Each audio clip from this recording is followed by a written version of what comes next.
तो चलो यासीन मस्ताना ग्रुप कर वरिष्ठ कलाकार नितेश कच्छप जी।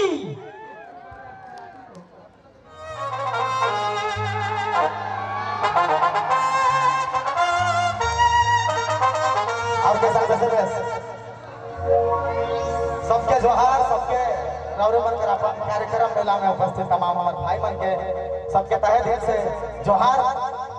रेड लिप्स देखला कि नहीं? थैंक यू सो मच, इतना सारा प्यार देवेले, मोहब्बत देवेले। और अगर थोड़ा थोड़ा अगर डांस नहीं करा था, अगर करे शुरू करबा तो बहुत अच्छा लगे।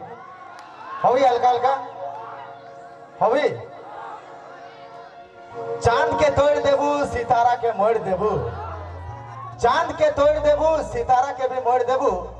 तो एक बार हाँ तो कह दे हमारे डार्लिंग, पहले वाला के भी छोड़ देबू। Thank you. हर लाल लाल टमाटर नियर गाल रे,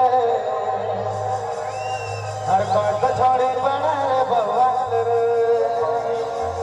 होता चलित लागे डहर में तो हवा चले साए साए साए साए साए साए। हर लाल लाल टमाटर नियर गाल रे, हर कोट छोड़ी बना रे बवाल रे।